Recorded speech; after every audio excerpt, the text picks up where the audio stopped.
Buenas noches y bienvenidos de nuevo a este espacio de versos de alquimia, donde tenemos la suerte de retomar las actividades con una artista reconocida en nuestra región y que hace falta pocas cosas puedo decir de ella para saber la calidad de lo que tenemos aquí. Pero bueno, por si alguien no lo sabe, yo tengo aquí una chuleta donde voy a decir algo más. Reyes Aznar nació en Caravaca de la Cruz. Es licenciada en Arte Dramático por la Escuela de Arte Dramático Superior de Arte Dramático de Murcia. Ha sido discípula del maestro Vicente Rodado. Fundó la Compañía Internacional de Teatro Finalis en Chile. Es parte, integra y fundó también el dúo Hispania en 2013, que se llama Verso y Madera, dando recitales de poesía, canto y guitarra. Ha recorrido América Latina durante varios años para encontrarse con las compañías de referencia y estudiar los maestros de teatro. Escribe, porque no ha terminado todavía, una tetralogía del miedo compuesta por la obra Juicio, Belleza, Olvido y esperamos el estreno de Ocaso, ¿vale?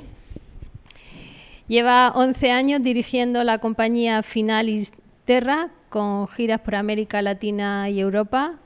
En 2020, con el dúo Hispania, Verso y Madera, lanzó el disco Los Caminos de la Mística con poemas de San Juan de la Cruz, Santa Teresa de Jesús y canciones del siglo de oro español.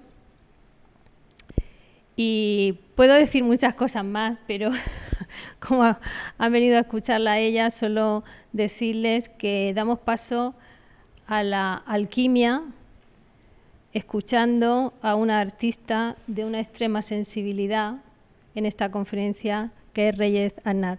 Buenas noches.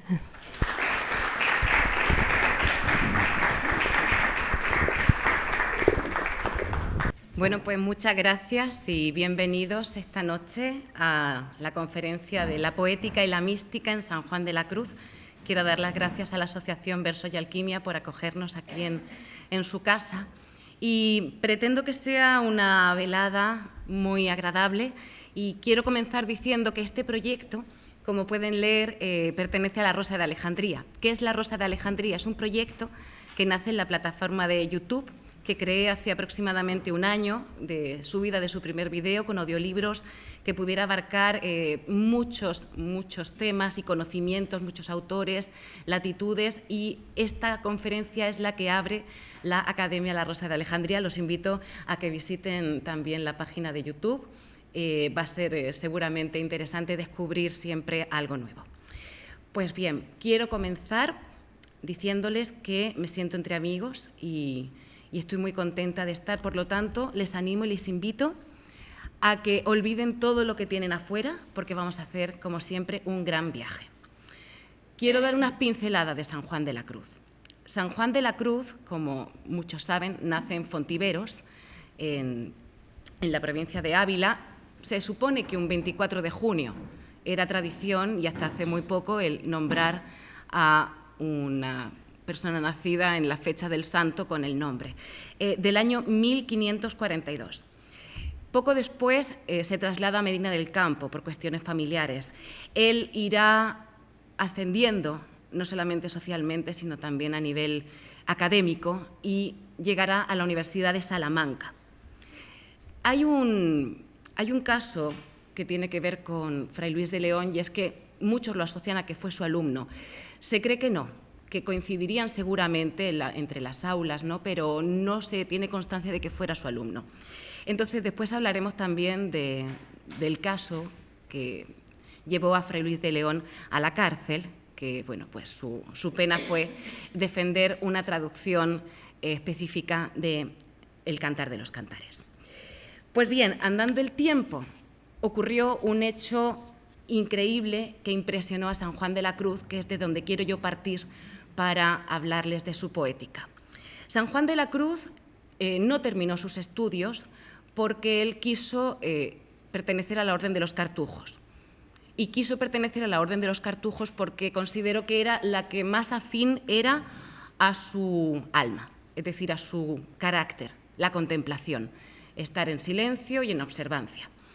Pero ocurrió que se encontró con nada más y nada menos que con Teresa de Jesús, con Santa Teresa de Jesús. Y claro, imagínense con tremenda mujer qué pasaría cuando le proponen a alguien pues una fundación.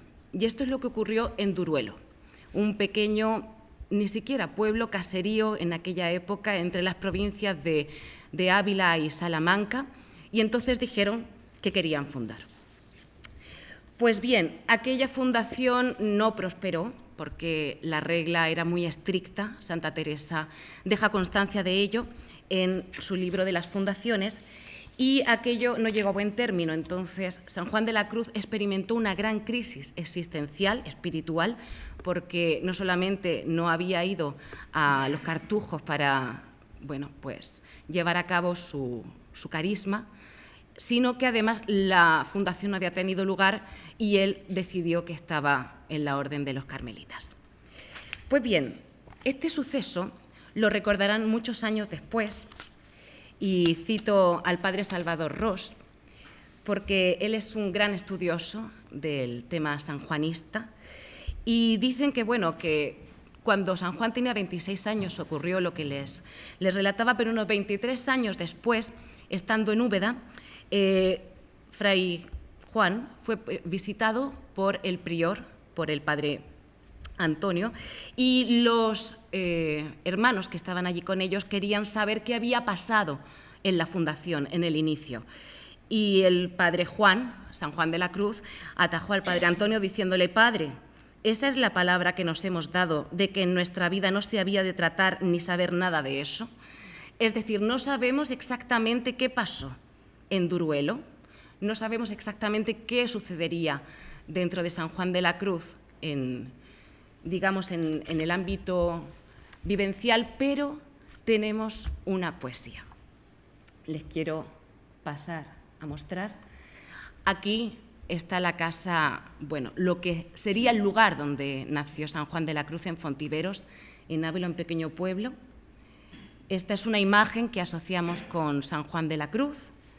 Es muy conocida, aunque yo siempre recuerdo que San Juan de la Cruz no era el gran hombre de 1,80 m, corpulento, robusto, sino que era más bien enjuto, era el medio fraile que llamaba Santa Teresa de Jesús, pero era un hombre de gran valía, tenía esa fortaleza interior que le llevó a recorrer miles de kilómetros en vida y todas las fundaciones, y además la obra de la que parte hoy vamos a estudiar.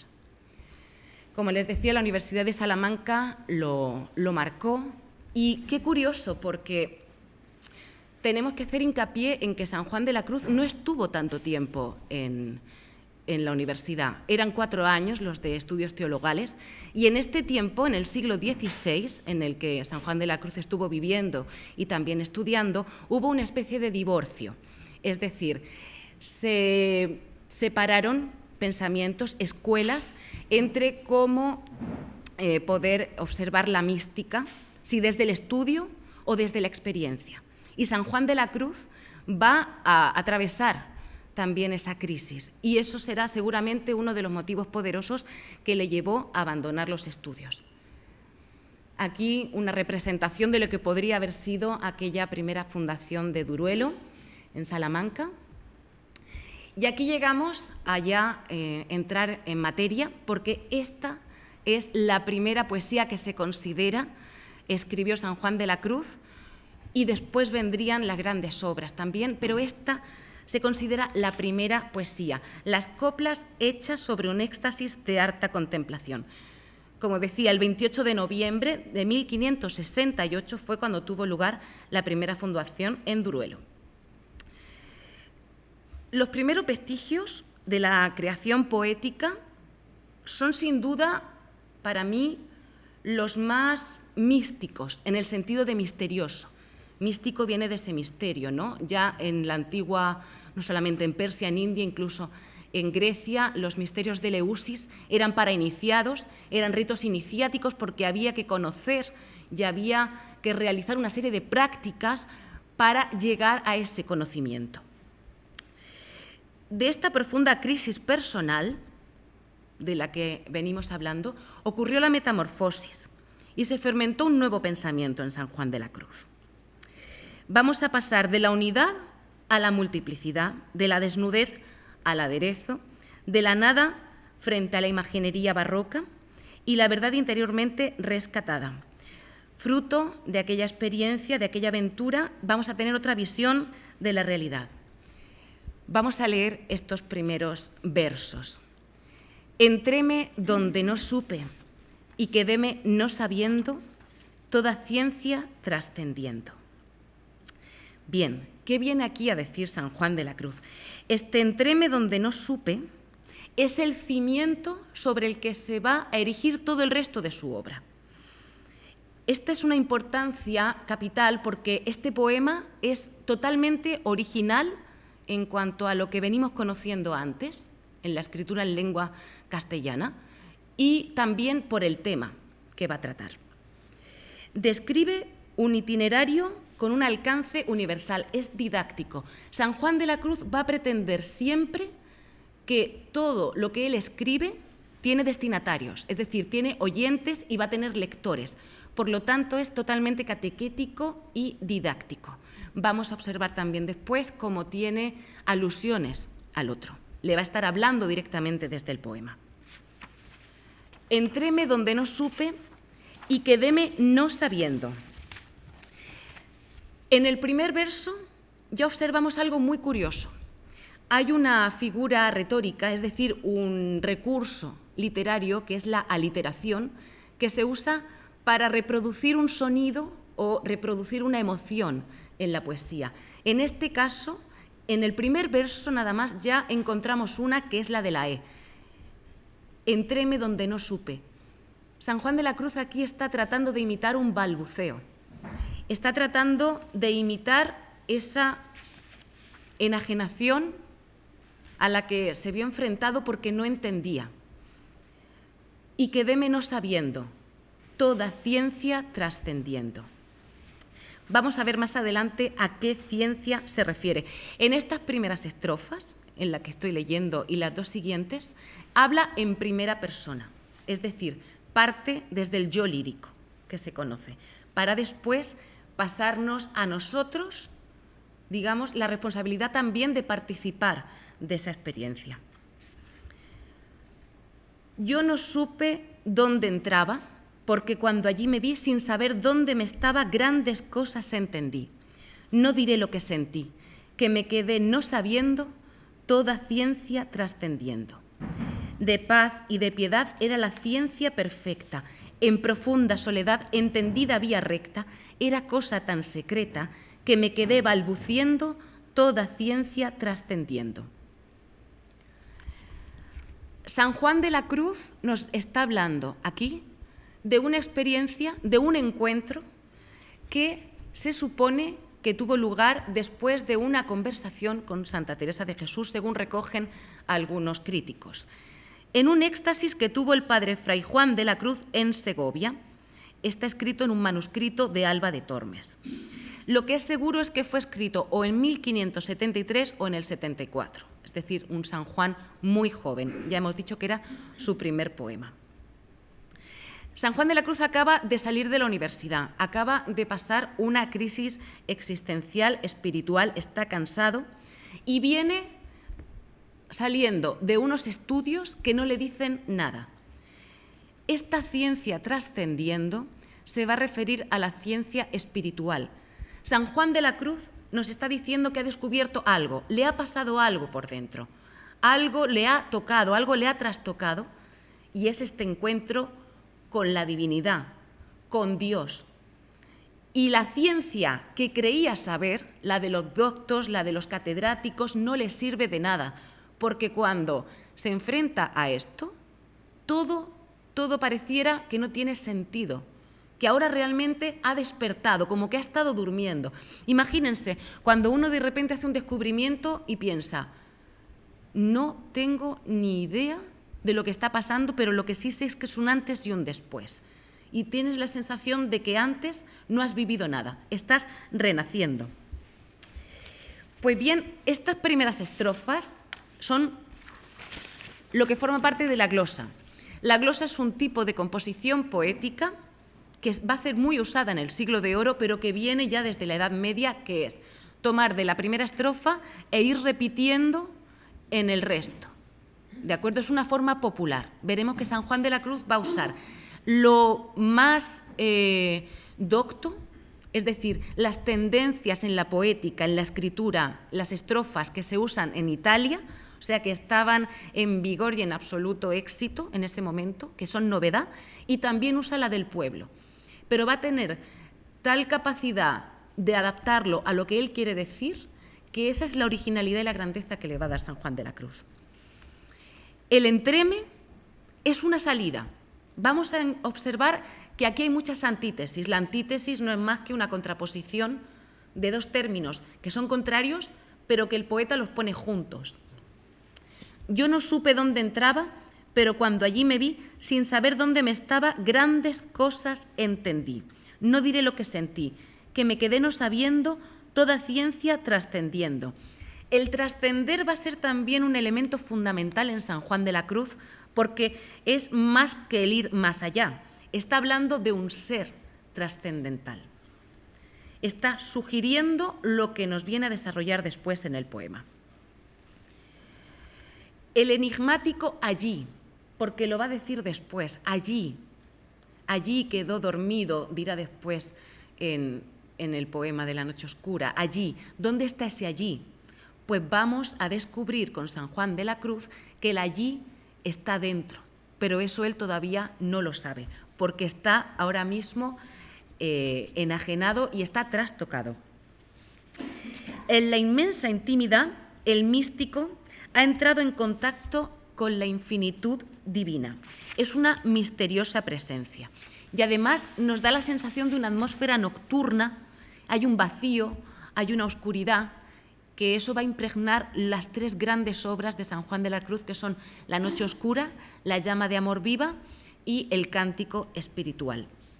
Está en medio de un mundo desconcertante. Pero claro, para esto, para entenderlo, y él dice, sí, quiero entenderlo, porque no sé lo que está pasando, pero quiero ir, quiero verlo. Es un salto al vacío. Para San Juan de la Cruz, la fe va a ser pasar esa noche oscura, más allá de lo que se pudiera entender hoy en día como un periodo de la vida donde uno se siente pues realmente compungido o está atravesando su crisis existencial particular. San Juan de la Cruz se va a referir a ella como la fe. Está hablando de los sentidos corporales para poder llegar a explicar la sensación extracorporal. San Juan de la Cruz tiene otra particularidad y que va a ir al revés del resto de sus contemporáneos y de todo lo que vino antes de él. Y es que parte hablando en las poesías en un lenguaje humano para explicarnos lo divino. Veremos ejemplos después de que incluso en teatro y en los poetas era al contrario. Que me quedé balbuciendo, dice más adelante en la segunda estrofa, después de la glosa, refuerza el efecto de tartamudeo, no debemos olvidarlo. San Juan de la Cruz es experto en usar las aliteraciones, es experto en el lenguaje. Y vamos a observar también, como introducción al resto de los poemas que vamos a analizar esta tarde, que recogió toda la tradición que vino antes de él, de una forma sencilla, pero muy densa, la volcó en su poesía y yo no me explico particularmente cómo pudo recabar tanta información, tanto conocimiento y aplicarlo.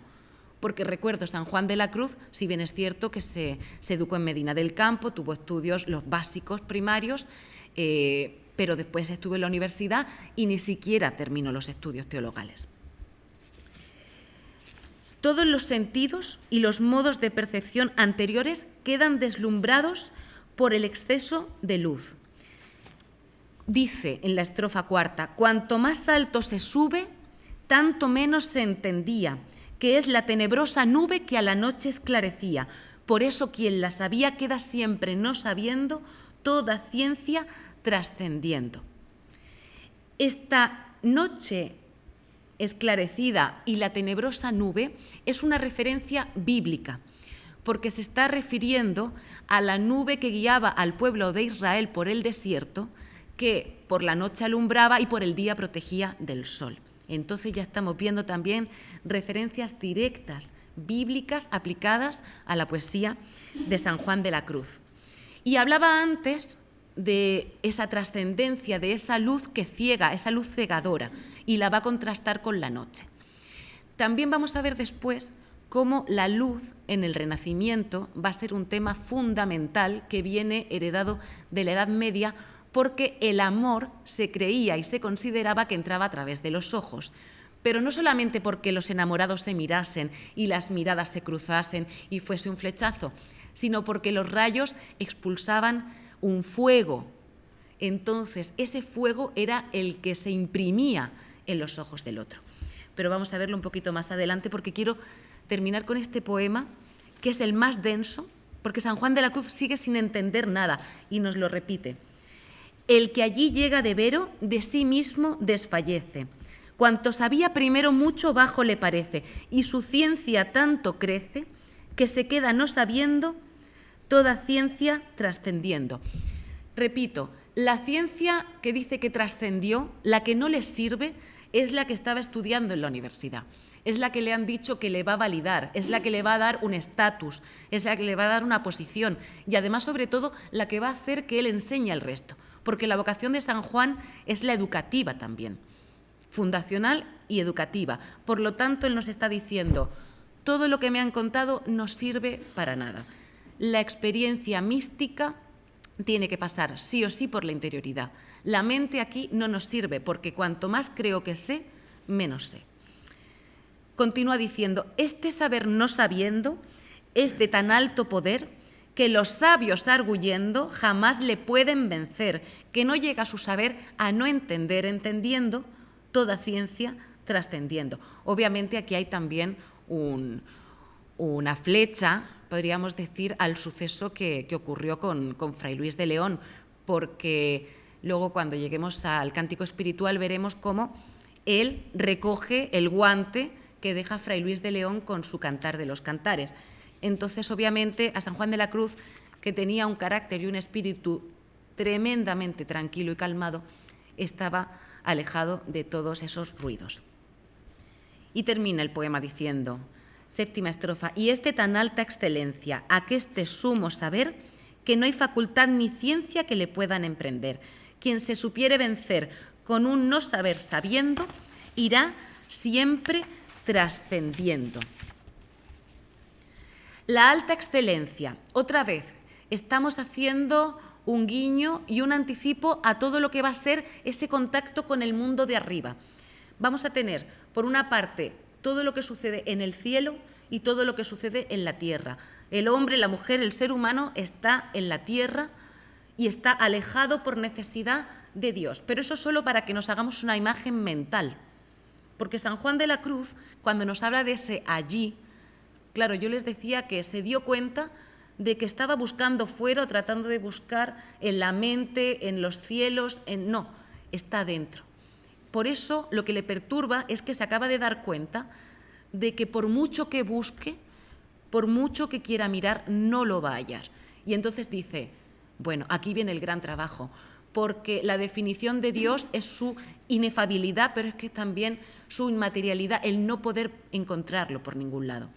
Y como dicen también los erasmistas y la tradición escolástica y anterior, a Dios no se lo encuentra, es decir, yo no me encuentro y lo tengo, sino que siempre se está yendo.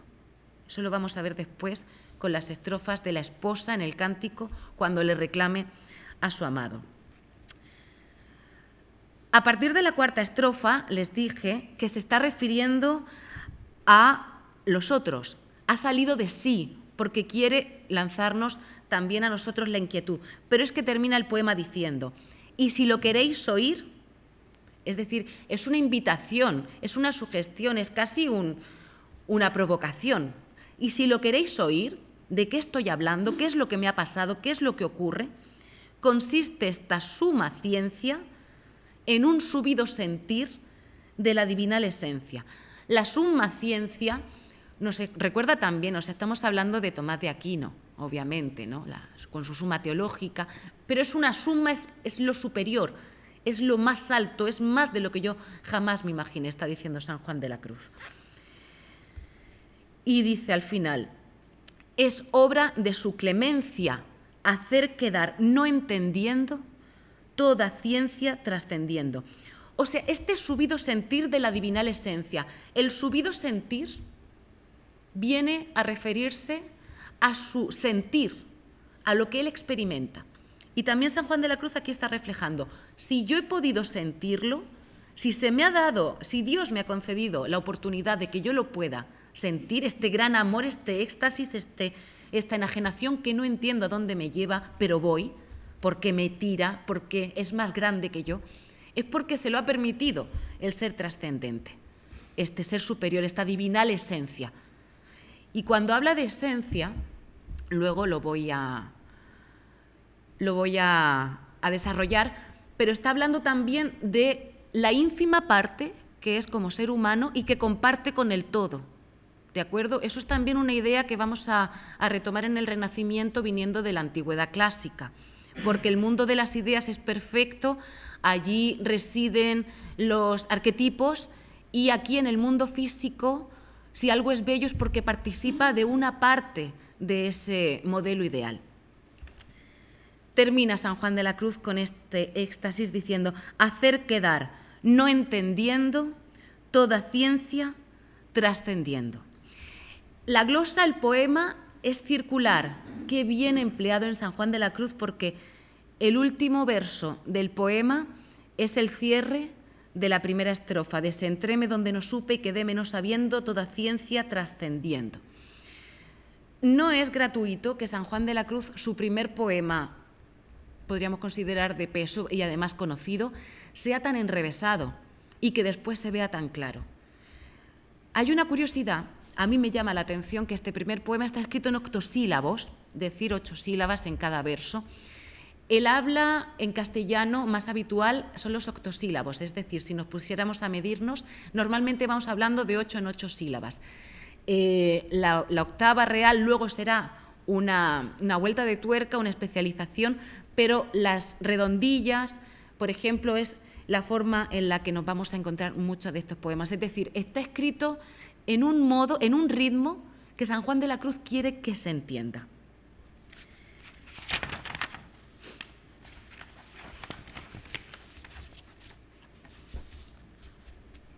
Para terminar, el subido sentir es la más completa forma de comprender, en la que el entendimiento y el amor son aspectos de un mismo punto. La divinal esencia, que pudiera parecer una metáfora muy abstracta, está matizada por una alusión de carácter personal. Sin la presencia de Dios, es un padecimiento gozoso con unas repercusiones y sentimientos únicos. Es una intensidad indescriptible. Pues bien, ya sabemos que San Juan de la Cruz, la primera vez que decide escribir un poema, que será leído y escuchado y del que es consciente, lo hace de una forma misteriosa, mistérica, para decir, esta es mi experiencia. Un poeta, un artista, cuando escribe, un escritor, por mucho que quiera escribir algo lejos de él mismo, de ella misma, es imposible. Uno siempre habla de uno mismo cuando escribe o cuando pinta, pero en este caso, hablando de las letras, hay muchísimo de ti.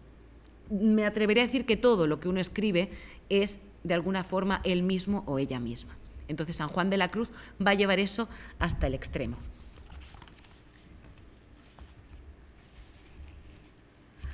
Antes de continuar con los poemas, quiero leerles algo que me parece fundamental para entender la poesía de San Juan de la Cruz y, bueno, y prácticamente el siglo de oro y todo lo que vino después. San Juan de la Cruz tuvo la influencia no solamente en la literatura, sino también en muchísimas áreas del arte. Pero, como les decía, el trivium y el quadrivium, lo que vendría a ser pues la base de la formación académica universitaria, pasaba también por estudiar, por supuesto, filosofía, pero ¿cuál es la corriente filosófica que va a impregnar este tiempo? Es el neoplatonismo. Platón, que instauró su academia, su escuela, tuvo muchísimos discípulos a lo largo de los siglos, pero uno de los más fundamentales, de los más imprescindibles, es Plotino. Estamos en un siglo III después de Cristo y estamos en Alejandría, estamos en Egipto. Plotino es el máximo exponente del neoplatonismo y, como digo, va a ser lo que impregnará desde la Edad Media todo lo que venga después. El neoplatonismo es recoger la raíz de Platón, pero además agregarle un gran sincretismo, porque estamos hablando de las doctrinas místicas hindúes, de la magia egipcia y, por supuesto, el mundo griego clásico. Plotino llama al principio generador de todas las cosas lo uno. De lo uno emana una tríada. Lo vamos a ver, por ejemplo, en Horus, en Isis, en Osiris. Vamos a tener tríadas siempre y en el mundo cristiano católico va a ser Padre, Hijo y Espíritu Santo.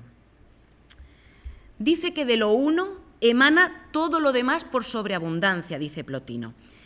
El sol, por ejemplo, que por sobreabundancia emite sus rayos sin dejar de ser sol, o una fuente de agua que brota de la que fluye el agua sin dejar de ser por ello fuente. Es decir, no acaba, no termina, es algo que no tiene principio ni fin, porque es el ser, es el primum mobile del que hablaba Santo Tomás, es ese primer motor del que todo surge, no tiene principio ni fin, es el misterio. Dice que de lo uno deviene el ser, hablando de los seres, y del ser la inteligencia, que mira hacia lo uno. Aquí ya estamos conectando con algo fundamental también para entender a San Juan de la Cruz, que es el uno y el ser.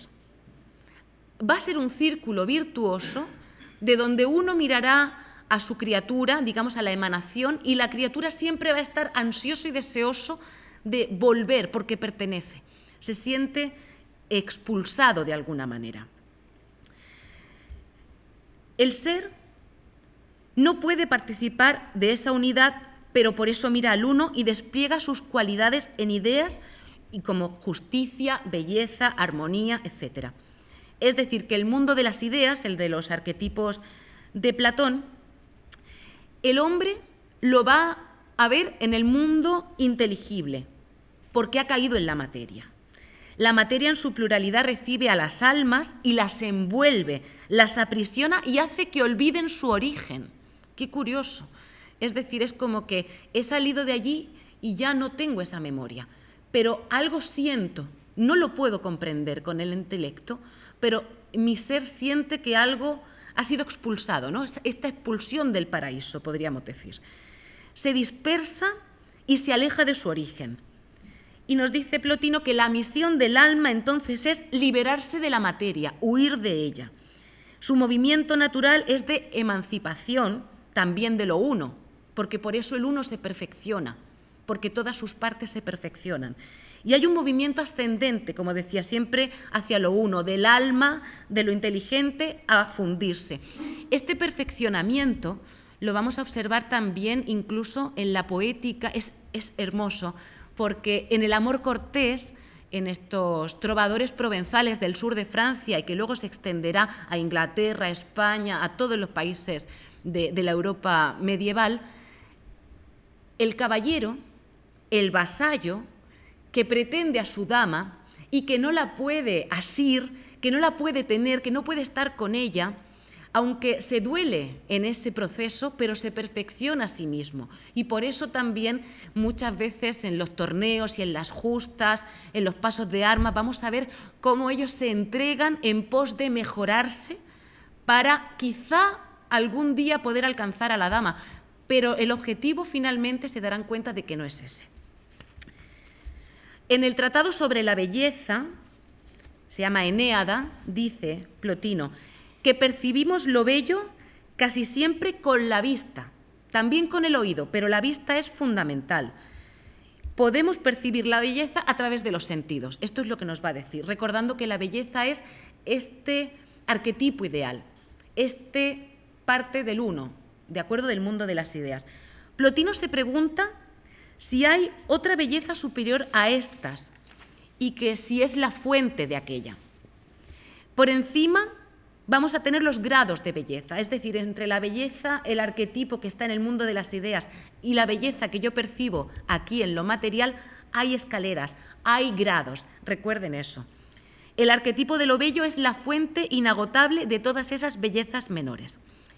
Y a partir, con Plotino, la belleza de las formas sensibles desarrolla por distintos grados y el cuerpo participa de la belleza que no está en la materia sino más allá. En el Renacimiento, la belleza entienden que no está en los cuerpos, no es algo que posea el cuerpo, porque no todos los cuerpos son bellos, sino que un objeto es bello porque ha logrado atrapar la esencia de la belleza. No es la simetría, no es la proporción de los cuerpos, porque hay cuerpos que son simétricos, pero no son bellos, no producen esa belleza. Y además hay cuerpos que son feos. Entonces se preguntan, no es una cuestión de los cuerpos, es una cuestión del alma. Las cosas serán más o menos bellas en cuanto se acerquen más o menos perfectamente a ese modelo de belleza. Es el alma la que es capaz de reconocer todas las bellezas, incluso la belleza de los cuerpos. El alma, cuando ve algo bello, se siente atraída, lo acoge y lo integra a sí misma. Porque el alma procede de una esencia superior, como hemos dicho, y cuando ve cualquier cosa que se parece a ella, aunque sea una huella o una sombra, vibra en sintonía con eso, que lo atrae hacia ella. Se acuerda de sí misma, de su origen y de lo que es propio. El alma, en función de lo despierta que está, es capaz de ver la idea que está oculta en las cosas sensibles bellas. Es decir, el alma dormida no puede apreciar. La misión del alma en la vida es quitarse ese barro del que está manchado, metafóricamente, en el mundo terrenal para poder ascender, para finalmente poder volver a fundirse. Otro escalón en otro nivel superior de esta belleza, porque hemos hablado de la belleza física, la de los cuerpos, la de los objetos, pero es también la de la conducta, la belleza de los caracteres, por ejemplo, en la estructura matemática, que en la ciencia se observa, y en las virtudes. La belleza en los hábitos y en las virtudes despierta en nosotros una agitación interior, un goce, una admiración, un anhelo de permanecer cerca de aquello que es bello. Cuando el alma descubre en sí misma o contempla en otro la grandeza del alma, y aun por encima la resplandeciente inteligencia, dice Plotino, tan semejante a los dioses, pues el alma siente una especie de locura amorosa, se enamora, surge el amor. Es decir, el amor es un reconocimiento. Hay algo que me ha gatillado, hay algo que se ha disparado, ese disparador, y surge el amor. El sentimiento amoroso nace en el alma porque el alma tiene anhelo de belleza, de la belleza en sí, de poder elevarse a esa belleza superior, fuente de todas las demás. El alma es por naturaleza bella, proviene o está emparentada con esa belleza primera, perdurable y eterna, es afín a ella y por eso la busca. Gracias al amor, el alma adquiere las alas que le permitirán remontar el vuelo hacia la idea de la belleza. San Juan de la Cruz va a decir que va en pos, apártalos, amado, que voy de vuelo, va a hablar de ese vuelo místico para llegar a unirse a su amado. Hay una idea también en el banquete de Platón en la que el amor no es un dios, no es un ser, es decir, no es el daimón, no es un intermediario. En la cultura clásica va a ser la figura de Cupido o de Eros, pero no es el ser en sí, o sea, no es el objeto, sino que es el intermediario para que suceda ese perfeccionamiento. Es decir, el amor es el camino, es el nexo de unión con aquello que llamamos perfecto, divino y hermoso.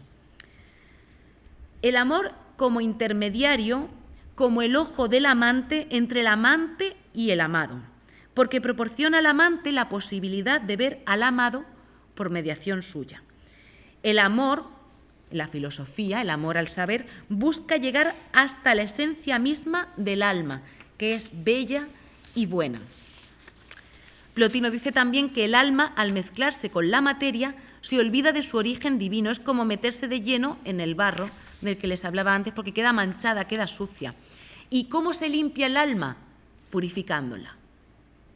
para llegar a la fuente de todas las bellezas y para acercarse al bien, porque lo bello y el bien se identifican, es decir, comparten esa naturaleza.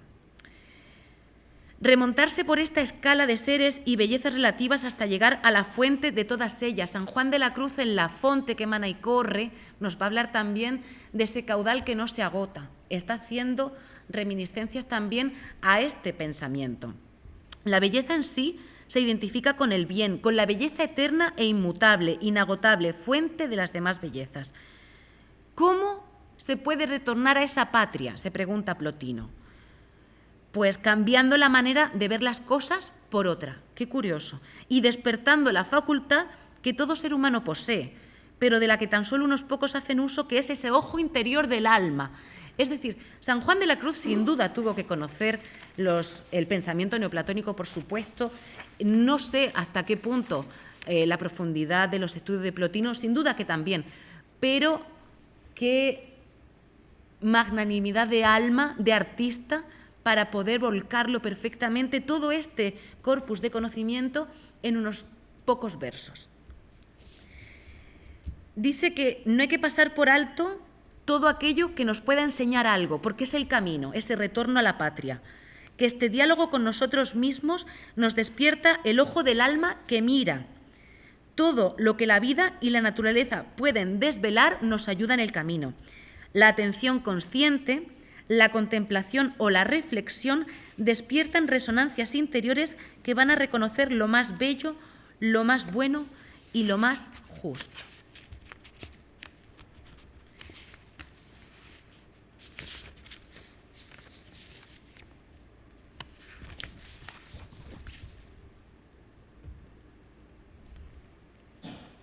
Les dije antes que San Juan de la Cruz bebió de todo un corpus medieval también. Aquí tengo una ilustración de lo que sería una representación de una justa. El torneo sería algo más grande, el derbi que llamamos, pero la justa en este caso es el enfrentamiento 1 a 1. San Juan de la Cruz va a usar muchísimas analogías, metáforas, también del encuentro del caballero con la dama, del vasallo con su señora, como decía, porque bebe de una tradición muy reciente. Estamos en el siglo XVI, mediados de 1500. O sea, que el mundo medieval todavía viene saliendo. Italia, si bien es cierto que lleva varios siglos con el canto a la dama angelicata, ¿no?, esta mujer que es divina, virginal y que ha trascendido ya lo que podría ser solamente el objeto de deseo, sino que ahora es de veneración, que se puede comparar a la Virgen María, todavía tiene muy presente el mundo medieval y va a hacer muchas metáforas de ello. Otras metáforas porque después, por ejemplo, en el poema del amoroso, en un amoroso lance, habla de halcones, habla de palomas. Aquí yo tengo una ilustración, una miniatura medieval de la cetrería, es decir, del arte de cazar con aves de presa. En este caso pues tenemos halcones, también se puede y se hace con águilas, con azores, pero el halcón va a ser, digamos, el arquetipo también, va a ser un tópico a lo largo de toda la Edad Media y luego en el Renacimiento también, porque el halcón va a cazar, pero es que quien huye es la paloma, y también la paloma la vamos a identificar absolutamente con el espíritu, con el alma. Aquí tenemos también una representación del amor cortés, ¿de acuerdo? El amor cortés no es ni más ni menos que aquel que cantaron los trovadores en lo que sería la región de Oc, en donde se habló la lengua occitana en el sur de Francia. Surgieron en las cortes numerosas actividades en torno a la poesía y a la música. Y entre ellas, la que más destacó y la que más nos ha llevado incluso a que la literatura y el cine la hayan representado es la corte de Leonor de Aquitania, que, como saben, fue reina de Francia, luego de Inglaterra por matrimonio también, y a ella le cantaron grandes trovadores. Su antepasado también fue uno de los grandes trovadores, pero luego veremos cómo eso va a caer en la poesía de San Juan de la Cruz. Aquí tenemos otra representación de trovadores, de músicos, de artistas de una corte.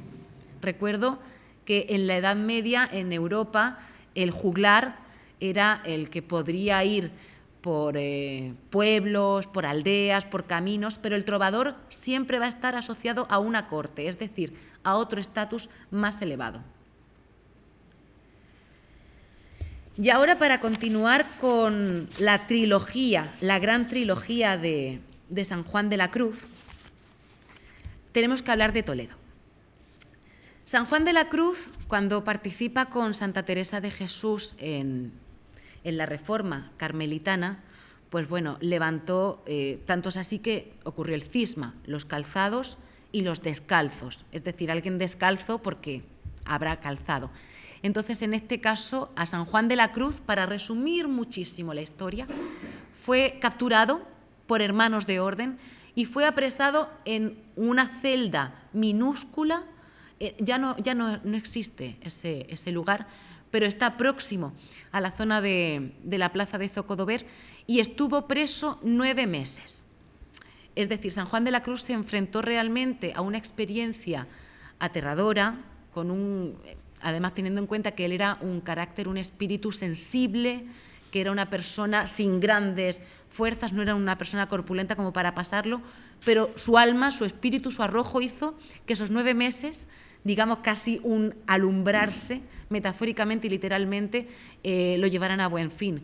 Porque cuentan que San Juan de la Cruz pidió, para un 16 de agosto, para la Virgen de la Asunción, pidió decir misa, encarcelado, y se lo negaron. Y fue el culmen de su paciencia. Y cuentan que San Juan de la Cruz se escapó por una ventana que se dejó caer desde esa cárcel donde había estado 9 meses y que iba desnudo, y que atravesó la plaza de Zocodover y que fue a refugiarse con las madres carmelitas. En medio de todo esto, Santa Teresa de Jesús lo buscó, intercedió por él, incluso llegando a las instancias de Felipe II. No hubo nada que hacer porque decidieron que ese asunto se dirimiera dentro de la orden. No querían problemas y entonces lo dejaron en manos de esos hermanos. Entonces, con esta representación de Toledo también nos podemos imaginar Toledo como sede imperial, recuerdo, es decir, Toledo va a ser la ciudad más importante de la península y del mundo en algún momento en este siglo, ¿de acuerdo? Porque tenemos el poder imperial en la ciudad de Toledo.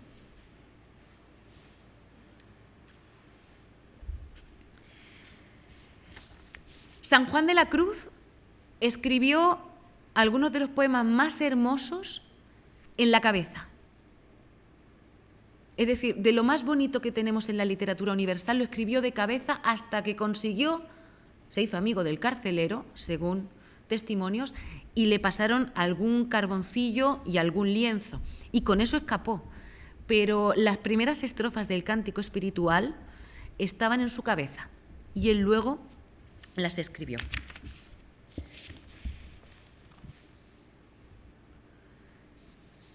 La noche oscura comienza diciendo: en una noche oscura, con ansias en amores inflamada, oh, dichosa ventura, salí sin ser notada, estando ya mi casa sosegada. A oscuras y segura, por la secreta escala disfrazada, oh, dichosa ventura, a oscuras y encelada, estando ya mi casa sosegada. En la noche dichosa, en secreto que nadie me veía, ni yo miraba cosa sin otra luz y guía, sino la que en el corazón ardía. Aquesta me guiaba más cierto que la luz del mediodía, a donde me esperaba quien yo bien me sabía, en parte donde nadie parecía. Estas 4 primeras estrofas de La noche oscura, que además en el manuscrito se recogen como canciones del alma que se goza de haber llegado al alto estado de la perfección, que es la unión con Dios por el camino de la negación espiritual. Estas 4 primeras estrofas nos narran un camino. La última será la revelación, la medianoche, que dice: oh, noche que guiaste, noche amable más que la alborada, noche que juntaste amado con amada, amada en el amado transformada. En mi pecho florido, que entero para él solo se guardaba, allí quedó dormido, y yo le regalaba, y el ventalle de cedros aire daba. El aire de la almena, cuando yo sus cabellos esparcía, con su mano serena en mi cuello hería, y todos mis sentidos suspendía. Quedéme y olvidéme, el rostro recliné sobre el amado, cesó todo y dejéme, dejando mi cuidado entre las azucenas olvidado.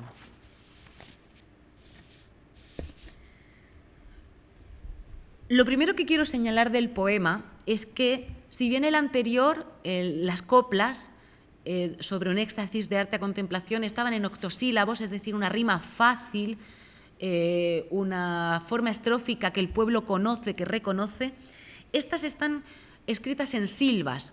La silva es un tipo estrófico que además es una novedad para el momento. Son heptasílabos, es decir, 7 y 11. Combinados hay cierta libertad, por lo menos en este momento. O sea, estamos hablando de un artista, de un poeta, ya más allá del místico y del hombre, que conoce y que sabe qué quiere expresar en cada caso. Porque, ¿qué ocurre? Cuanto más largo es el verso, cuanto más larga es mi frase, como yo quiero expresarme, va a ser más denso, va a ser más pausado, voy a recorrer más camino hasta llegar a la siguiente idea, que es el siguiente escalón.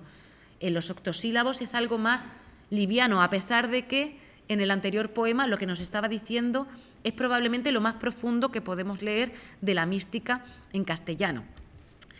Y empieza diciendo: en una noche oscura, con ansias en amores inflamada. Tenemos el marco, la noche oscura. Ya nos habían hablado de una oscuridad, de la noche oscura, de esa nube que por la noche alumbra y que por el día protege del sol.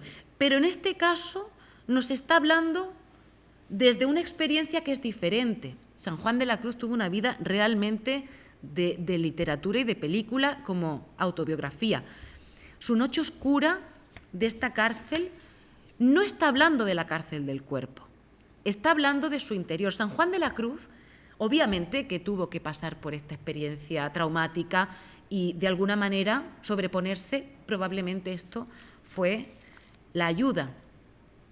Pero la noche oscura no solamente se está refiriendo a esa oscuridad, a esa cárcel donde él se siente, a esa nebulosa, sino también a su interior. Todavía Juan de Yepes o San Juan de la Cruz está tratando de buscar a Dios. San Juan de la Cruz va a buscar y va a caminar durante toda su vida absolutamente en busca de ese saber, porque parece que cuando justo lo voy, es un espejismo, lo voy a tomar y se me escapa. Parece que sé algo, pero no sé nada. Parece que lo tengo, pero... Y eso le hace caminar. Pareciera que estamos hablando de esa utopía, ¿no? Pero para San Juan de la Cruz es algo muy auténtico. ¿Y quién está hablando? No lo sabemos ahora mismo.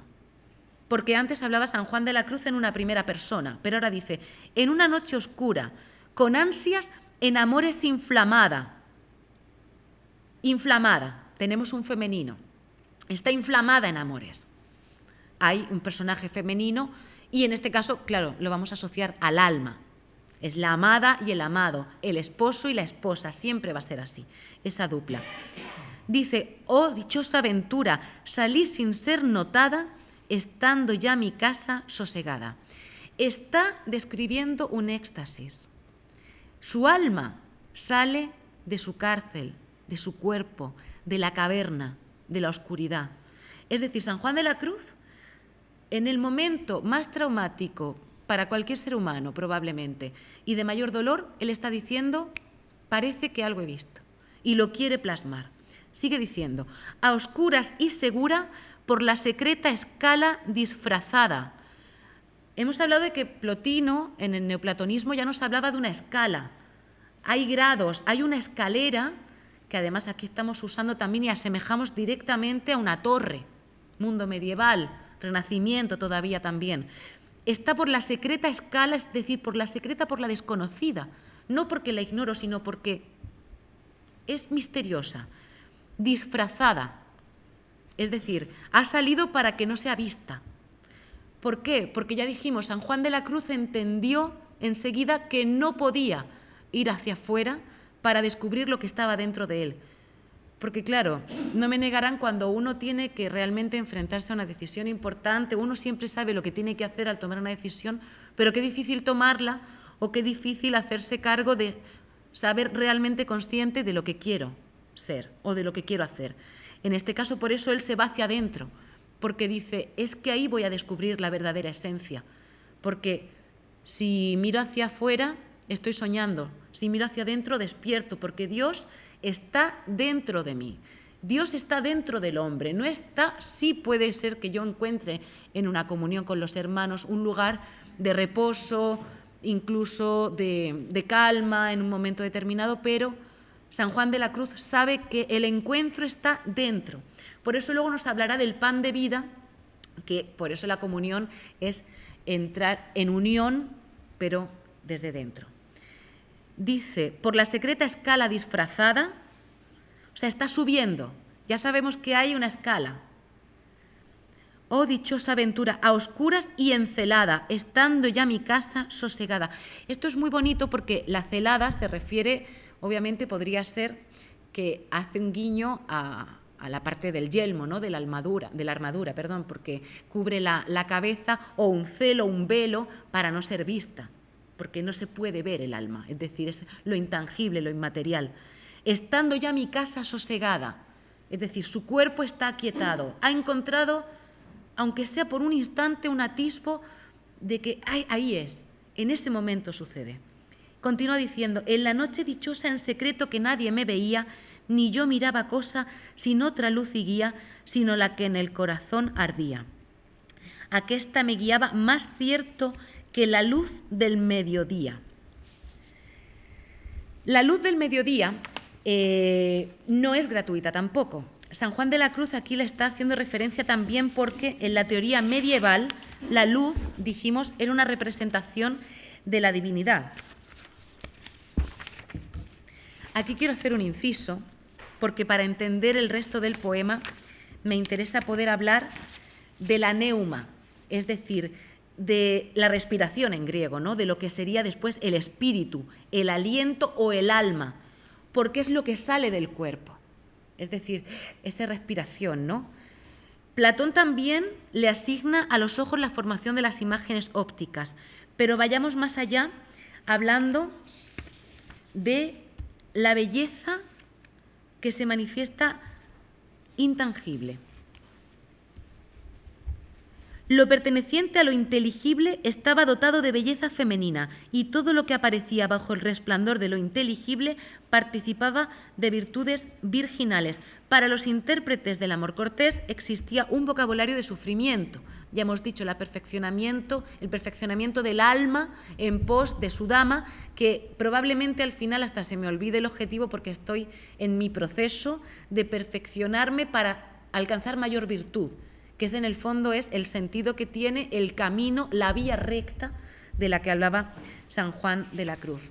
Y entonces dice por eso en femenino, porque es el alma la que se perfecciona.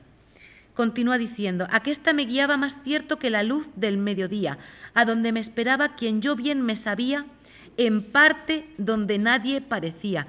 Ya está otra vez el misterio de dónde es esto. Porque claro, dice, es en mi interior. Pero en mi interior, ¿qué es? ¿Cierro los ojos y está dentro en mi cabeza? Tampoco. Es que no es eso. No es la contemplación. Fray Luis de León es un gran contemplativo, no está considerado como gran místico por todos, porque él se dedicó también, digamos, a hablar de cómo observar la naturaleza. Estamos hablando del Beatus Ille. El Beatus Ille es un tópico que se usa desde la Edad Media para hablar del lugar ameno, de ese jardín, de esos prados, que también lo tenemos en San Juan de la Cruz, esos pastores que están disfrutando en un mundo perfecto en la naturaleza, ese Beatus Ille. Entonces, Fray Luis de León va a ser un contemplativo, pero no llega a ser un gran místico. ¿Por qué? Porque San Juan de la Cruz ya nos ha dicho, no te puedes quedar en contemplar, en meditar. Sí, es una forma, es una vía, pero hay que ir más allá, hay que dar un salto de fe, y eso da miedo. Da susto porque no sabes lo que te vas a encontrar después. ¿Hay red? Mi fe dice que sí, pero aún así yo voy. Por eso dice, a donde me esperaba quien yo bien me sabía, en parte donde nadie parecía. Es decir, aquí no ha habido una cita, aquí nadie se ha citado.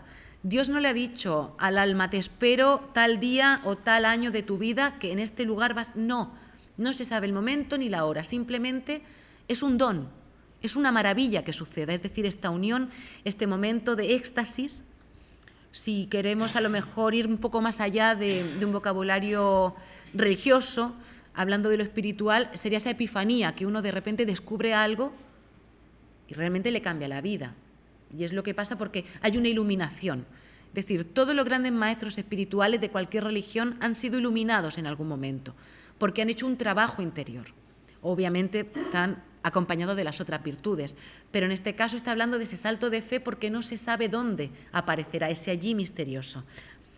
Y entonces en la siguiente estrofa son todo apóstrofes, exclamaciones. Una exclamación no es gratuita en poesía, porque si yo pongo una exclamación es porque es superlativo. Yo ya entiendo que un poema es algo que está tan acotado y tan intenso que cualquier palabra es fundamental. Entonces, si aquí me pone unos apóstrofes: oh, noche que guiaste, noche amable más que la alborada, noche que juntaste amado con amada, amada en el amado transformada. Es decir, ha sucedido en esa noche oscura, en ese momento de maravilla, se ha encontrado, San Juan de la Cruz ha experimentado, debe ser, el goce es tal que incluso, aunque lo queramos poner en un lenguaje humano, no nos alcanza. Lo más parecido es el enamoramiento, es decir, un amor, pues eso, un amor loco, un amor desenfrenado, quizá un amor de primera juventud, donde te dejas ir con todo tu ser. Hasta eso dice que todavía está lejos. Continúa diciendo: en mi pecho florido, que entero para él solo se guardaba, allí quedó dormido, y yo le regalaba, y el ventalle de cedros aire daba. En mi pecho florido, está hablando de esa naturaleza, es decir, Dios tampoco es que esté en el jardín, no lo está esperando, sino que sí que sabe que es un lugar ameno, es ese beatus ille, es un mundo perfecto, pero obviamente dentro de la naturaleza que ha creado Dios. Su pecho florido, es decir, su pecho florece, su pecho está sangrante, si lo queremos ver así, está brotante, está brotando. Su pecho se guardaba entero solo para él, su corazón. Allí quedó dormido, y yo le regalaba, y el ventalle de cedros aire daba, es decir, el viento entre los cedros. Aquí también está haciendo un guiño al Cantar de los Cantares, es muy hermoso porque los cedros del Líbano los nombra también Salomón en el Antiguo Testamento. Y yo le regalaba, yo le acariciaba, es decir, ha creado con nuestra imaginación una perfecta silueta de un enamorado y una enamorada que están en un momento de total intimidad. Me parece que hacer eso en apenas unas sílabas es de una maestría excepcional. Dice a continuación: el aire de la almena, cuando yo sus cabellos esparcía, con su mano serena en mi cuello hería y todos mis sentidos suspendía. Sigue, continúa con esa imagen amorosa, la del amor cortés que podríamos reproducir del anterior, es decir, ese amado y esa amada. Y el aire de la almena, que también nos remite a un mundo de vasallaje, de caballeros, de castillos. La almena, un lugar elevado con una escalera para subir, pero que además fonéticamente, porque San Juan de la Cruz es un gran escritor, nos recuerda en lo más cercano al alma, la aliteración. Y termina diciendo: quedéme y olvidéme, el rostro recliné sobre el amado, cesó todo y dejéme, dejando mi cuidado entre las azucenas olvidado. ¿Qué está queriendo decir aquí San Juan de la Cruz como cierre? Quedéme y olvidéme, es decir, se ha quedado prácticamente, podríamos decir, fuera de la vida. Es decir, no ha muerto, porque eso sería como ya, vale, por fin acabó todo este sufrimiento y ya he conseguido la unión. No, San Juan de la Cruz se queda en el éxtasis, pero está en suspensión y no sabe qué ha pasado, porque realmente está fuera de sí. Por eso dice: cesó todo y dejéme, es decir, me entregué. Es decir, yo ya no soy dueño de lo que me ocurra físicamente. Dejando mi cuidado, es decir, dejando mi ser, es decir, mi entendimiento, mi todo, entre las azucenas olvidado. La azucena es un símbolo también de pureza, se va a asociar a la Virgen María, pero sobre todo en este caso a la pureza. Es decir, mi alma estaba serena, tranquila, por un instante gocé de eso. Realmente es espectacular este poema.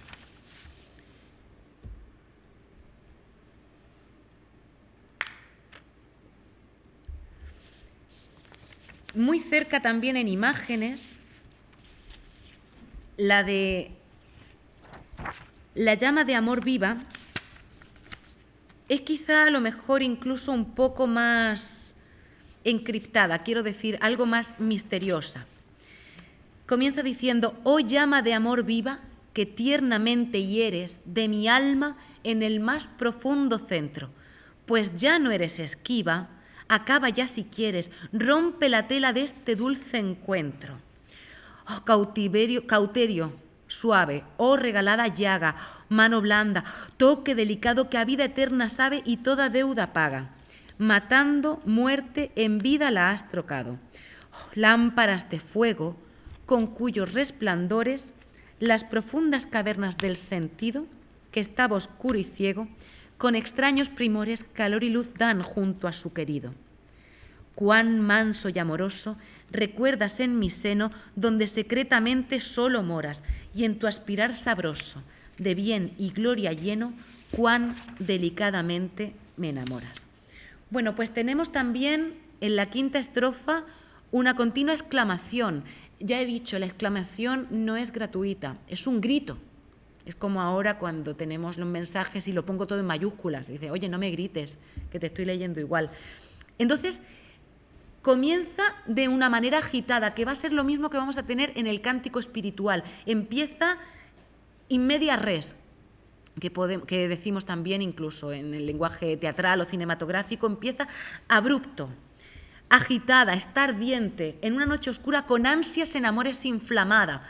Es decir, la flama, la llama, se acaba de despertar, es decir, vuelve a participar de la experiencia de que ha llegado, parece que lo he visto, parece que he tenido una parte de ese éxtasis. Está sugiriendo vivencias pero misteriosas, porque todavía no sabemos bien qué le ha pasado, que provocan en el receptor un estado de ánimo análogo, es decir, a nosotros nos ponen alerta. Es como, oye, pero si ya empiezas así, ¿qué ocurre? Son liras. Antes eran unas silbas. Las liras van a ser también, por supuesto, una de las estrofas más difíciles. En este caso son endecasílabos, tenemos heptasílabos, combinar 7 y 11 viene también de la tradición italiana. Luego Boscán, por ejemplo, Juan Boscán lo va a retomar y Garcilaso también lo va a hacer. En la canción 1, en la noche oscura, con ansias en amores inflamada, hay un locutor también sin género, todavía no sabemos, pero es una voz vehemente, que dialoga desde el centro de sí misma con una amorosa llama, pero hay paradojas. La llama se invoca con caracteres de persona, es decir, está personificado. Dice que ya no es esquiva, es decir, ya no afliges, ya no me aprietas, no me fatigas, no me dueles, ¿vale? Porque es el fuego que no quema.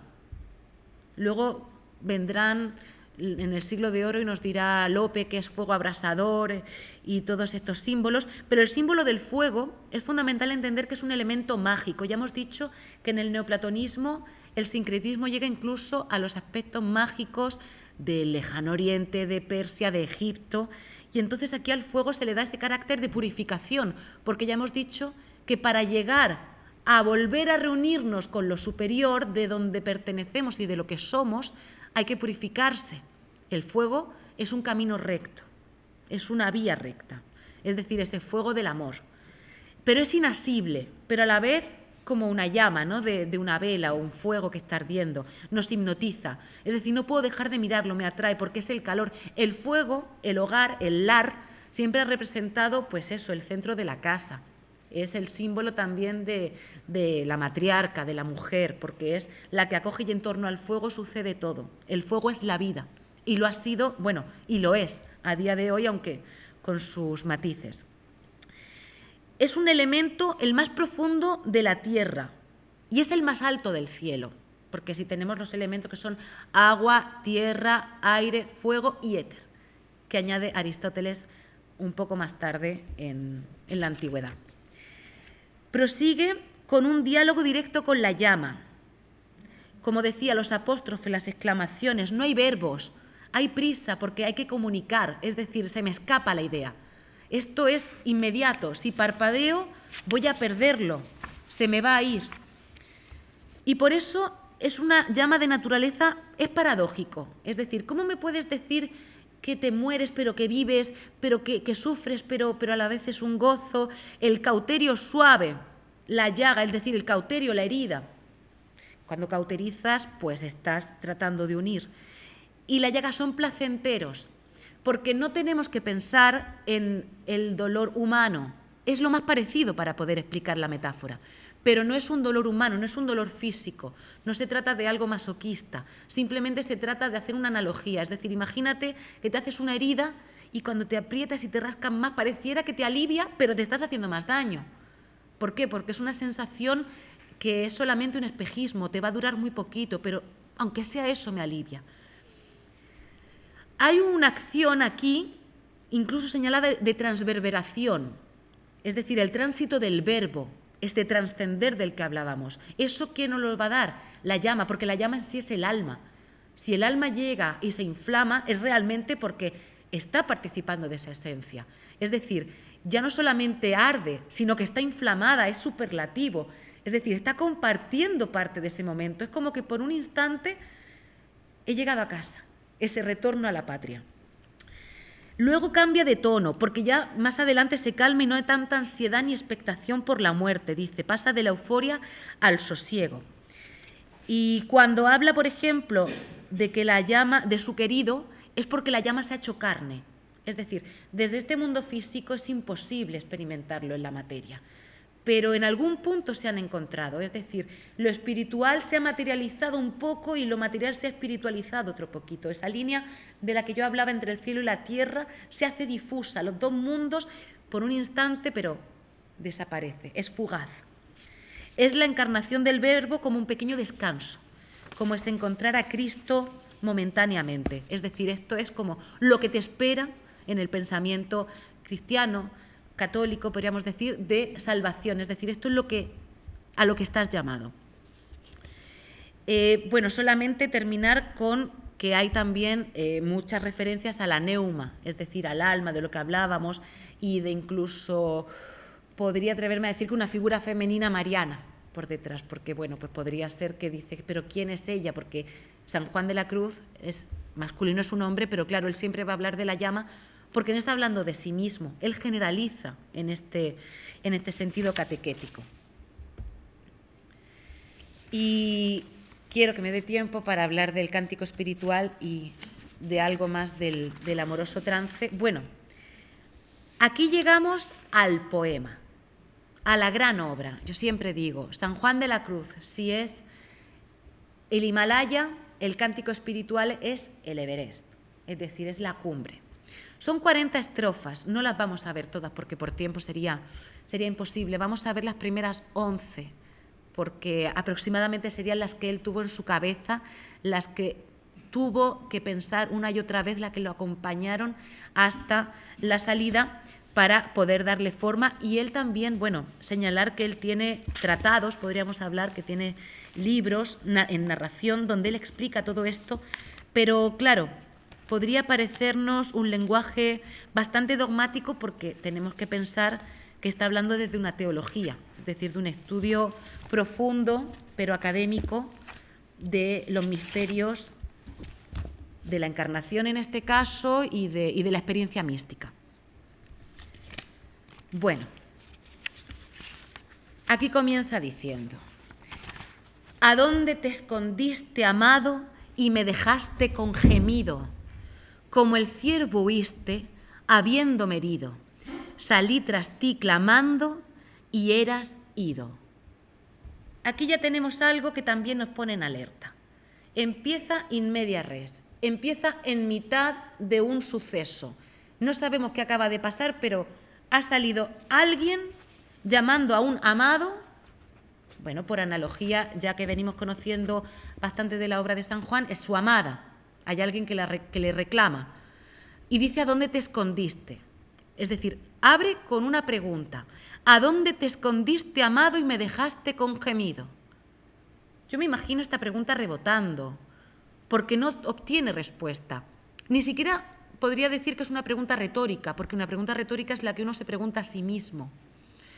Entonces, San Juan de la Cruz, aquí ya vemos un manejo también extraordinario del lenguaje y del conocimiento teatral, parateatral y, como digo, narrativo, porque nos llama la atención desde el primer instante. Hay un personaje, en este caso hablando de los integrantes de este diálogo, que está saliendo a una llamada y que encima nos crea más tensión y más interés, porque no hay otra rayita abajo que nos diga, bueno, me he ido, o volveré, o no volveré nunca. No, es inquietante, es incierto, porque no hay respuesta. ¿Qué es esto en el plano místico?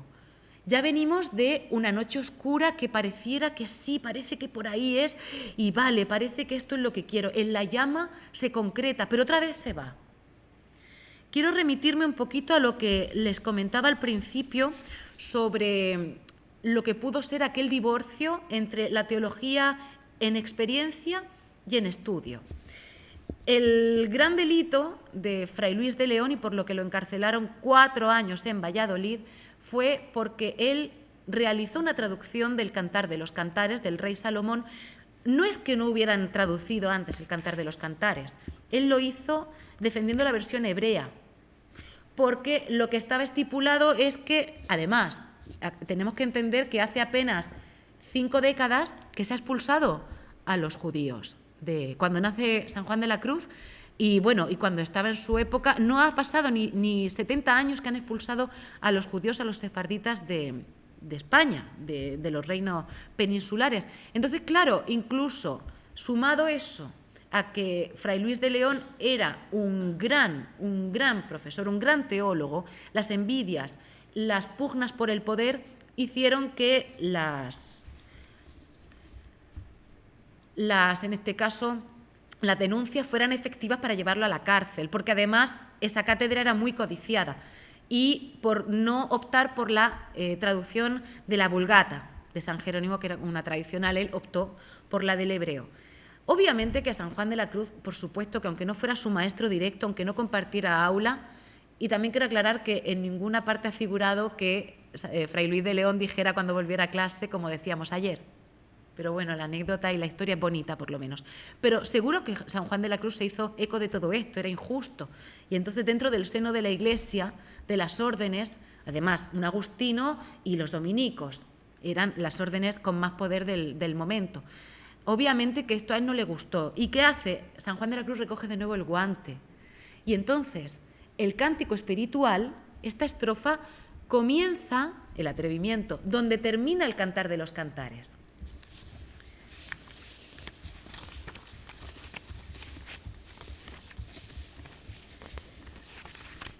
Quiero leerles alguna pequeña parte, si me da tiempo, pero sobre todo señalar que en el Cantar de los Cantares tenemos un lenguaje subido de tono, por decirlo menos. San Juan de la Cruz es mucho más recatado, por supuesto. Pero les quiero referir algo, lo pueden escuchar en La Rosa de Alejandría, si gustan, porque está subido. De la octava parte dice, en el Cantar de los Cantares: ¿quién es esta que sube del desierto recostada sobre su amado? Debajo de un manzano te desperté, allí tuvo tu madre dolores, allí tuvo dolores la que te dio a luz. Ponme como un sello sobre tu corazón, como una marca sobre tu brazo, porque fuerte es como la muerte el amor, duros como el Seol los celos, sus brasas, brasas de fuego, fuerte llama. Las muchas aguas no podrán apagar el amor, ni lo ahogarán los ríos. Si diese el hombre todos los bienes de su casa por este amor, de cierto lo menospreciarían. Y termina luego con el capítulo, bueno, anteriormente en el 6, dice: ¿a dónde se ha ido tu amado, oh la más hermosa de todas las mujeres? ¿Y a dónde se apartó tu amado y lo buscaremos contigo? contesta: mi amado descendió a su huerto, a las eras de las especias, para apacentar en los huertos y para recoger los lirios. Yo soy de mi amado y mi amado es mío. Él apacienta entre los lirios. Vemos una reflexión, una referencia muy directa. Sigue diciendo: como el ciervo huiste. El ciervo se asemeja siempre a la figura de Cristo, y además es la criatura huidiza por antonomasia. Es decir, volvemos a ver en San Juan de la Cruz esta ansia porque, claro, quiero seguir gozando de eso. Es el gozo máximo que puedo experimentar como alma. Habiéndome herido. ¿De acuerdo? Tenemos otra vez aquí un campo semántico de flechas, de heridas, de caballeros, de lugares amenos, apacibles, maravillosos en la naturaleza. Salí tras ti clamando y eras ido, pero no obtiene respuesta. Y ahora exclama, interpela: pastores. Esto también es de la tradición, incluso desde las églogas de Virgilio, que él popularizó, y entonces por eso todo lo que vino después, Garcilaso va a escribir las bellas églogas también, en el Renacimiento se retomarán, y San Juan de la Cruz hace este guiño, porque hay unos pastores, ¿quién son los pastores? Los contemplativos. Están en ese mundo ameno, en ese Beatus Ille, pero no participan, no van a buscarlo, ellos simplemente están allí, ellos pacen. Pastores, los que fuerdes allá por las majadas al otero, si por ventura pierdes aquel que yo más quiero, decidle que adolezco, peno y muero. Adolezco, peno y muero. Baja en grados en la escalera en profundidad de dolor, es decir, muero. Luego cuando nos digan San Juan y Santa Teresa, haciendo a la limón, vivo sin vivir en mí, que es otro tópico medieval, entenderemos que están hablando de una parte espiritual. Vivo sin vivir en mí siempre se va a referir a la muerte en vida, pero de su alma. Buscando mis amores, iré por esos montes y riberas, ni cogeré las flores, ni temeré las fieras, y pasaré los fuertes y fronteras. Qué hermosa esta estrofa a nivel de literatura, porque ni cogeré las flores, ni temeré las fieras, y pasaré los fuertes y fronteras. Parece un trabalenguas, pero está hecho muy adrede, porque la I nos va marcando el ritmo y no nos damos cuenta y nos entra directamente en otro lugar. Oh bosques y espesuras plantadas por la mano del amado, oh prado de verduras de flores esmaltado, decid si por vosotros ha pasado. Ahora ya los pastores no le han contestado y le pregunta a la naturaleza. Aquí se suele poner en las ediciones respuesta de las criaturas, pero esto es una interpretación de los editores, de los primeros editores, porque se supone que le contestan las criaturas. Porque alguien dice: mil gracias derramando, pasó por estos sotos con presura, y yéndolos mirando con sola su figura, vestidos los dejó de hermosura. ¿Por qué sabemos que no contesta la amada? Porque la amada no lo ha visto, porque si lo hubiera visto, seguramente o estaría mejor o estaría peor, no se quedaría igual, porque si fuera más ferida, más herida, entonces seguramente alcanzaría su cura. Y la esposa dice: ay, ¿quién podrá sanarme? Acaba de entregarte ya de vero, no quieras enviarme de hoy más ya mensajero que no saben decirme lo que quiero. No les sirven los intermediarios, volvemos a hacer el hincapié en la vía recta. No hay intermediarios para llegar a la unión con Dios, a la suprema excelencia y la virtud máxima del alma. Es un camino que uno tiene que recorrer solo, con dolor, con padecimiento, pero en pos de la virtud. Y todos cuantos vagan, de ti me van mil gracias refiriendo, y todos más me llagan, y déjame muriendo un no sé qué que quedan balbuciendo. Mas cómo perseveras, vida, no viviendo donde vives, y haciendo porque mueras las flechas que recibes de lo que del amado en ti concibes. Vamos a tener constantes paradojas, oxímoron, es decir, dos términos contrarios juntos, no viviendo donde vives, porque ¿dónde vive? Ella quiere que viva en su pecho, en el pecho florido que para él solo se guardaba, pero se ha ido. ¿Y dónde estás? Porque ya no te siento, ya no te tengo. Pero la que persevera es la vida, o sea, porque Santa Teresa decía: muero porque no muero, es decir, cuando ya trascienda, seguro que obviamente si hacemos una lectura incluso más literaria, podemos ver que ahí hay una metáfora. O sea, Santa Teresa de Jesús es verdad que padeció muchísimo en vida, pero es verdad que gozó muchísimo su vida, pero a la vez le pesó cada año. Entonces aquí en esta vida es como la vida a la que se refiere es mi vida, amado. ¿Dónde estás, vida mía? Haciendo porque mueras las flechas que recibes de lo que del amado en ti concibes. ¿Por qué pues has llagado a que este corazón no le sanaste? Y pues me le has robado, ¿por qué así le dejaste y no tomas el robo que robaste? Otra vez preguntas sin respuesta. San Juan de la Cruz está desesperadísimo, pero dice que está llagado, dice que ha sido herido, la flecha ha hecho, es decir, han tenido un instante, pero no me ha dado tiempo, vuelve, necesito más. Es esa droga, ¿no? Ese gozo padecer del que se habla en todos los romances, tanto medievales como posteriores. Y dice en la 10, apaga mis enojos, pues que ninguno basta deshacellos, y ve ante mis ojos, pues eres lumbre de ellos, y solo para ti quiero tenellos. Ya he comentado antes que, partiendo de la teoría de la luz y de que el amor se imprimía a través de los ojos, es decir, los rayos que salen de mis ojos y se posan en los ojos de la otra persona son los que provocan el amor, es esa unión. ¿De acuerdo? Por eso los ojos van a tener tanta importancia, porque el amor entra por la vista, que además es el sentido más puro, junto con el oído. Dice, ve ante mis ojos, pues eres lumbre de ellos. O sea, tú eres la luz de mis ojos, pero a la vez mis ojos tienen luz y van a ir hacia los tuyos. También nos recordamos de ese círculo virtuoso entre el ser, el sol, que es sobreabundancia y nunca se agota, igual que la fuente, y derrama sobre las criaturas. Y vuelta a empezar, y vuelta a seguir. Dice, solo para ti quiero tenellos estos ojos.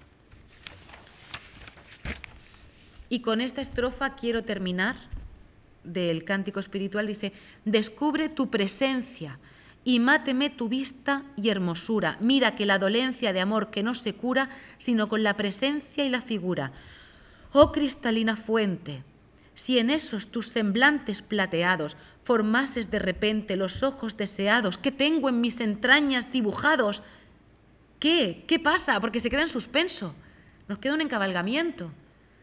La cristalina fuente. Hoy en día es muy común vernos en los espejos. Estamos rodeados, todo es un espejo negro o tenemos en cualquier lado. Antes era muy difícil verse el reflejo. Sí, un lago, bueno, en un río no te puedes ver. Y en un lago tiene que estar totalmente calmo para que se genere esa película de plata. ¿Vale? Tenemos que tener en cuenta eso. Por eso Narciso, cuando se mira y se enamora de sí mismo, dice, uy, ¿qué es esto? Entonces aquí, por eso dice la amada, cristalina fuente, si en esos tus semblantes plateados formases de repente los ojos deseados que tengo en mis entrañas dibujados. Aquíétate. El agua no es solamente la fuente de vida, también son las emociones, es el amor, es el sentimiento, es el brotar del corazón. Y dice que se aquiete, es decir, San Juan dice al alma, aquíétate para que pueda ver los ojos de mi amado, es decir, para que vea ese fuego, esa luz, que no están en otro lugar, sino dentro de él mismo, que son los ojos deseados que tengo en mis entrañas dibujados. Es decir, si yo soy parte del ser, del todo, el ser es parte del todo, tiene que estar dentro de mí también. Entonces, hay algo aquí que no cuadra. Porque si Dios está en mí, ¿cuál es el problema? Y esta es la conclusión de la obra de San Juan de la Cruz, humildemente en una reflexión personal, y es que todas las personas están llamadas a ser místicos, o todos estamos llamados a poder gozar de la máxima felicidad o del máximo honor o incluso de una vida placentera, a pesar de los avatares tan increíbles que uno pueda, a los que pueda enfrentarse durante una vida entera. Pero el trabajo depende de nosotros. Tienes la opción de verlo como un castigo o como una oportunidad, como un obstáculo o como un premio para algo más. Y eso yo creo que es una buena reflexión para la obra de San Juan de la Cruz, que obviamente podríamos estar aquí hablando muchísimo más, pero a mí me gustaría cerrar con esto, porque dice, apártalos, amado, que voy de vuelo. Es decir, el alma vuela, es decir, ya no hay quien me pare porque ya he saltado, ya lo he vivido, quiero más de esto Y aunque me lleve la vida, pues bueno, seguiré intentándolo porque mi camino de perfección y de virtud es esta. Y como decía San Juan de la Cruz, y con esto termino, el alma que anda en amores ni cansa, ni se cansa, ni descansa. Muchas gracias.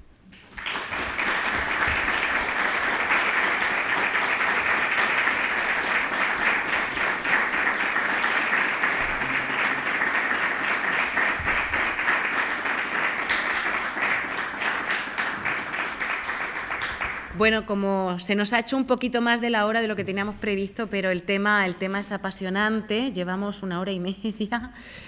Si alguien quiere comentar o hacer alguna pregunta, si la sé responder o si puedo decir algo sobre ello, me encantaría, porque creo que en la ocasión sí. Pues bueno, os doy las gracias a todos. Os invito a La Rosa de Alejandría en YouTube, os va a encantar. Y gracias también a los que nos están escuchando y nos van a escuchar tanto en YouTube, porque esto se va a ir a todas las partes del mundo, en lo que tiene la globalización de bueno, y también todos los que nos van a escuchar en casa y más adelante. Así que gracias y prometo que será la primera de varias ocasiones. Muchísimas gracias, de verdad.